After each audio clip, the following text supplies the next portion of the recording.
Hello, this is David Ranalli, professional magician, here with a industry expert on hybrid events and virtual events, and I'm very excited to be speaking with her. She and I go way back a few years, actually, through Meeting Professionals International and a few other organizations. And I wanted to book some time with her because not only is she very knowledgeable and bubbly and fun to talk to, but she, is now seeping into the industry as someone who's selling hybrid events and is within a shop that can facilitate big meetings and events, the kind of things that I work. And so I figured it would be worth sort of touching base with her and hearing what she has going on as far as what the new developments are, because hybrid events, they're brand new. They're not brand new, but they are something that's becoming more widespread. The technology is new and innovative, and it's easier to get these things to set them up and everything like that. Okay, without further ado, I would like to welcome Jaime Smith. If you'd like to say hi. Thank you. Hello, David. Nice to see everybody in a virtual way. No, just kidding. Hi, everyone. I am Jaime Smith. As David introduced me, I like to say I'm sunshine in a room. I got that nickname. And if you're seeing this versus hearing this, you can see my walls are yellow, but I actually received that nickname from a colleague a long time ago, but it does correlate nicely with the fact that I'm a lover of sun.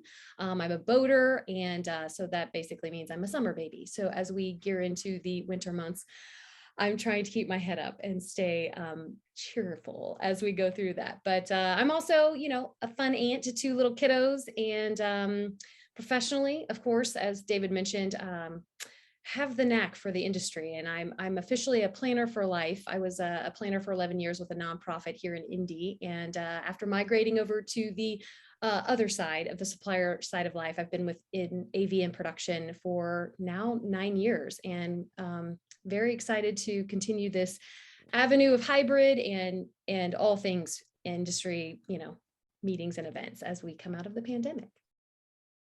Excellent. Thank you so much for that, Jaime.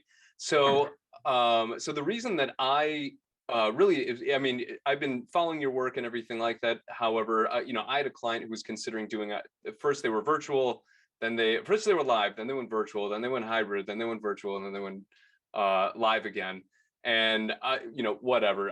But as I was sitting there thinking about a hybrid event, I started thinking, and I was like, oh my gosh, there's so much cool magic that can be done using virtual, and the fact that we have people more actively tuned in to that. My friend Jeff DeRocher out of Chicago invested very heavily in this kind of platform that feels like it's almost like a video game house where like people can enter events and they could go see different things that are happening. And so the possibilities with hybrid events is just being touched on.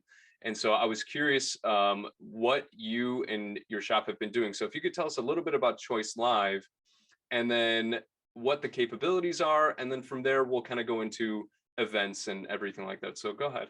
Absolutely. So thank you. Yes, Choice Live. Actually, today is my 8th month anniversary with them. I was one of those that switched during the middle of a pandemic, which, could be good and could be bad, but I feel like it was a very great decision.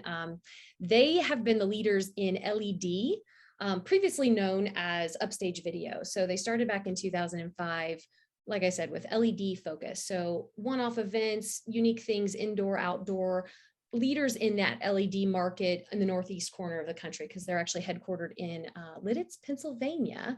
But they started working with clients pre-pandemic that wanted more services. So the full production, the lights, the sound, the video, the streaming, the virtual, the hybrid that was pre-pandemic, just so you know.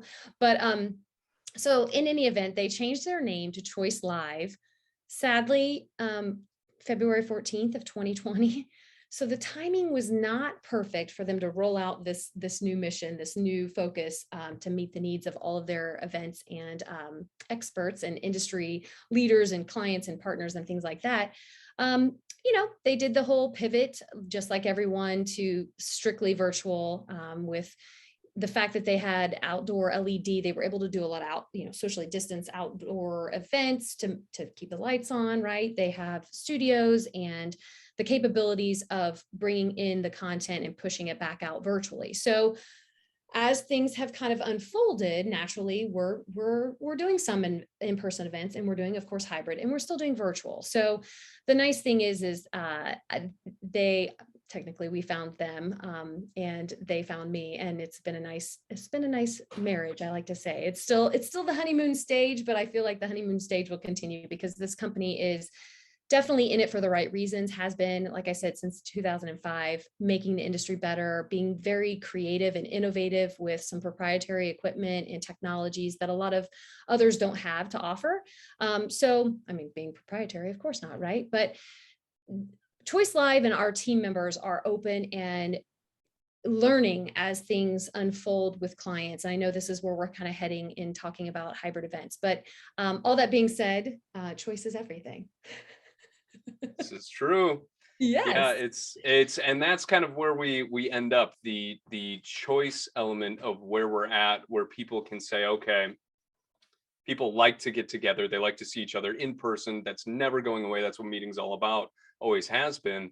But the fact that we have a virtual environment that we can now kind of occupy and project to people anywhere opens up a certain amount of possibilities. So I guess I'm curious, what I guess if you can give us an overview of maybe, what kind of clients are, what I mean, maybe it helps to know kind of what clients you work with. That'll at least give us an understanding of what you're doing, and then what style of events are they opting for, and what experiences are sort of attached to that. So if you could say, a few examples. Yeah, I'll pull in. I mean, like I said, we kind of have a full market. So association, corporation, religious groups, direct selling, universities, one-off events in different elements. So right now, I think with the pandemic, it's a matter of casting that wide net, and eventually, thanks to the pandemic, we will hone in on who our actual clientele is. I mean, we work with musicians. We've done a lot of touring. That's where a lot of our background came from, doing a lot of concerts and, a lot with the Today Show. I mean, even when the Pope came to town, we, as people like to say, the Pope, God even chose us as their production Yeah. company. Right. That's funny. But I will say, it's kind of a mixed bag. And I think this is where this conversation is going to go. It's all dependent upon what the client is trying to do. So, Right. Those that are interested in doing hybrid or, at least being open to it, I think because of the pandemic and us all being physically on the other side of a computer screen and focusing on that, it grew to being more of a broadcast, right? So if you think about, the work that NFL does or news stations do, that's kind of what a lot of events or clients or, experiences happened during the pandemic, unless they were trying to just get out information, right? So if you're just trying to disseminate, educate, get the information out, a webinar works. But I think in a lot of cases for an event and experience to have that interaction and that excitement, we're humans that have lost our attention. So we have to keep moving. We have to keep seeing things come and go so that we're not distracted and over here working on something else, or, hey, we can just go in the other room, So it's been an opportunity to kind of change the forecast or the landscape of what a virtual event is, what an experience can be online, that I think will continue, because I think a lot of people are going to want to have that as a component. But then, yes, we're creatures of habit. We're social creatures. We like to be in person. We want to have those in-person events, but in a lot of cases, some people can't attend. Some people can't afford to attend. Some people feel like they just would rather sit in their PJs and watch from the comfort of their couch or their home, right? So to answer your question, I think it just depends on the groups and what they're trying to do. So I constantly go back to the why, and I know I'm kind of jumping around with some of the questions I think that we're probably going to tackle, but it's a mixed bag. And I think a lot of, corporations, even right now, I mean, we're still nearing the end of 2021, they're not back in their offices. So they're not necessarily the first ones to jump back in and get that in-person event scheduled.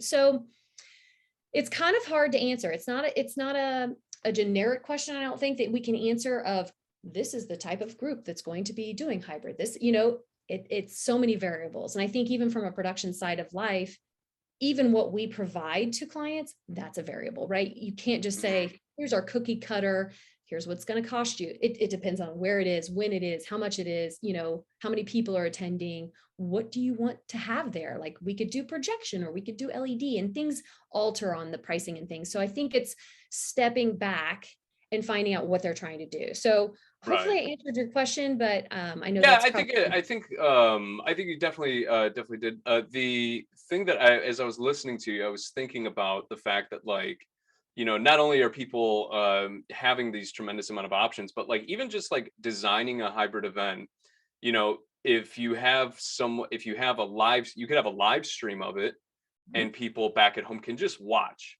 Or you mhm. could have a live stream and make it interactive. Or you can have a set of speakers. Some of them are live and then some of them are tuning in. All of these, I guess, technically constitute a hybrid event. Maybe the definitions of what is which will, sort of firm up over time. But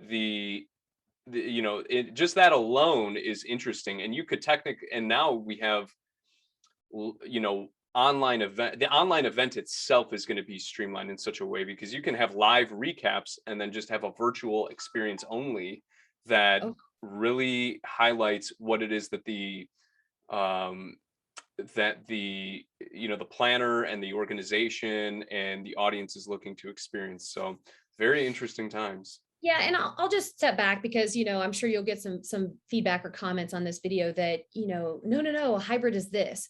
So I'll even back up. I did a couple of presentations for Stanford University, their CME live that they do, and last year I did one on virtual, and this year I did one on hybrid. And I had known I was doing it, and even prepping for that hybrid conversation in May of this year.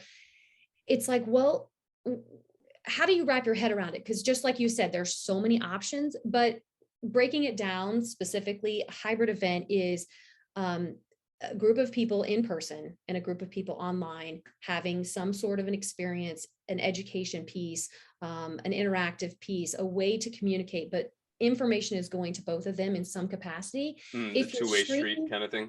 yeah, kind of a two-way Okay. street because it's a hybrid, right? Like you've got people in one location and or satellite positions. Um, the piece with just streaming your general session, that's just streaming, right? You can kind of consider it a hybrid component, but if there's no real interaction, like if those people online aren't connecting with each other, like say they're not chatting Right. Yeah. or having some sort of engagement, they're just sitting behind a TV screen getting that stream. It's not just discount it. I'm not trying to discount it by any means, but I Right. feel like a hybrid event is a way to accommodate both audiences, and it's kind of, in my opinion, two events. And it could be a matter of you give information beforehand. So say you have a virtual component a couple of days before the event, then you have the in-person event, but you have some interaction with those people that are online that can, engage in some form or fashion, whether it's just with themselves or with the in-person people. Now, the other piece of that is those in person are there for a reason, and they may not necessarily care about the people that are online, right? Like they Yeah, want to that's talk, true. they want Yeah. to be Not around the even thought. coffee. Yeah. Yeah, it's the last minute. But if you are having that opportunity for people online to experience something, we don't want to go back to the days of when virtual came to fruition, way back when I was actually a planner, where we were all fearful that no one's going to come in person if we offer this online. Well, that was never the case. It's not the case now, but we don't want to give them the back seat view. And I think because during the pandemic, we've all had the front seat view of seeing things right here, right now, getting that information or getting that engagement. Um, if we go back to it and we're still online, those people of us online or other people online, don't put them in the back row. You know what I mean? You want to give them that experience, and it's going to be different. That's why I say that Yeah, it's it a makes them two. engaged in the event, even though they're not on site. Exactly. Yeah. Exactly. Interesting. Cool. Yeah. Okay. So let's say there's a planner who has just about to start planning their meeting. They know they're, I don't know, let's just take an example, just a regional hub of stores that, they want to get their managers together or something like that. And they're Mhm. considering doing a hybrid thing just to give the option. Maybe people can't make it in person and they're considering doing a hybrid event. Where do they start to think about how they design that experience? Do they come to you and you guys give them a set of options? Do they where do they start? Yeah, I think it's if you can start internally with the why. What are you trying to do? And like I hammer this down. Even being a planner for years in the past, what is your end goal? What are you trying to give the received audience? Is it a matter of education? Is it a matter of a networking component? Is it a matter of, socialization in some fashion outside of just, hey, meet your neighbor or meet an exhibitor or whatnot? What's your end goal? And if you're having say, I don't even know, I mean, like 100 people in person and you're anticipating 300 online, where is your budget aligned? So start with the end and work your way backwards, plan those budgets in. I mean, here's another piece. If you haven't heard of Event Design Canvas, another great way that actually started pre-pandemic, but it's a way of looking at all of the stakeholders involved in an event and determining their behaviors, determining how best to, fit the time, the space, and the actual agenda that you're trying to get out to them, or thinking outside the box. Yes, you can't fit everybody's needs, but go big picture and then hone in. So as far as like working with us or, any production company, you have to know what you're trying to do. You have to know that you're going to have an audience. And I think if you're coming out of a pandemic where you met in person before the pandemic, you did it online, and you're like, hey, I think we want to try this in a hybrid component because we had a wider reach. That's something to consider, right? There are perks to what happened during the pandemic, and being virtual, we were able to bring in speakers from around the world that we would never have done. We were able Right. to have that wide reach of attendees that would never have been able to be physically in that location, wherever it was. But I think it's starting there. Who are your attendees? What's your goal in mind, and how do you want to do it? But don't start with a platform, right? Like, we have all these platforms that have come out of the pandemic. Zoom is a great thing. I mean, we use this for a lot of internal meetings or webinars, or just even like a think tank. But is that what you're trying to do in the end? I think any production company that works with a planner, even considering this, is bouncing around those ideas. What is your goal? Right. How's that for a roundabout way of why?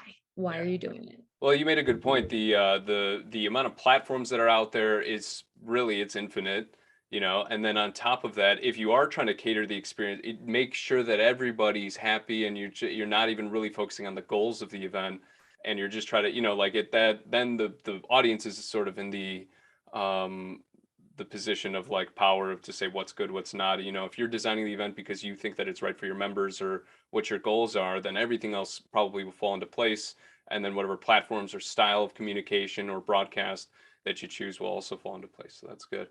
Well, And Jamie, I think yeah, that, did you have anything else?